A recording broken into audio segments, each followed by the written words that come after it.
নির্বাচন কমিশনের নিরপেক্ষতা যাচাইয়ের জন্য জাতীয় নির্বাচনের আগে স্থানীয় নির্বাচন প্রয়োজন বলে মন্তব্য করেছেন জামায়াতে ইসলামীর সেক্রেটারি জেনারেল অধ্যাপক মিয়া গোলাম পরোয়ার।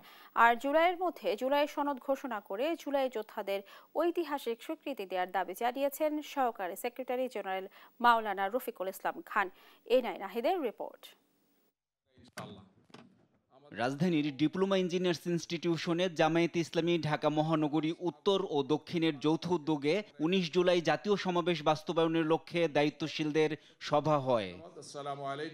সভায় জামায়াতে ইসলামীর সহকারী সেক্রেটারি জেনারেল মাওলানা রফিকুল ইসলাম খান বলেন, জুলাই বিপ্লবে শহীদ পরিবারকে ক্ষতিপূরণ ও প্রত্যেক পরিবারের একজনকে চাকরি দিতে হবে।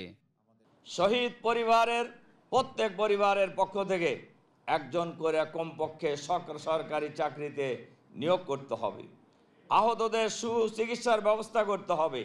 আহতদের পরিবারের পুনর্বাসনের কার্যকর ব্যবস্থা গ্রহণ করতে হবে। আর প্রধান অতিথির বক্তৃতায় দলের সেক্রেটারি জেনারেল অধ্যাপক মিয়া গোলাম পরোয়ার বলেন, স্থানীয় প্রতিনিধি না থাকায় লুটপাট বাড়ছে।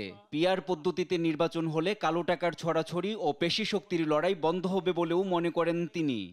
পিআর পদ্ধতি প্রপোর্শনাল রিপ্রেজেন্টেশন, যেখানে কোটি কোটি ভোটারের সঠিক প্রতিনিধিত্বের মূল্যায়ন হবে। নির্বাচনে কালো টাকা পেশি শক্তির প্রভাব মুক্ত হবে এবং পার্লামেন্টে দক্ষ যোগ্য পার্লামেন্টারিয়ানকে প্রত্যেকটি দল তার সিনিয়র তার যোগ্য দক্ষ সৎ নেতৃত্বকে পার্লামেন্টে পাঠিয়ে আমাদের পার্লামেন্টকে একটা রিচ পার্লামেন্ট, যারা আইন প্রণয়ন করবেন, যারা আইন প্রণেতা হবেন। এই পদ্ধতি পৃথিবীর প্রায় ৬০টির উপরে আধুনিক গণতান্ত্রিক দেশে এই পদ্ধতিতে নির্বাচন হয়।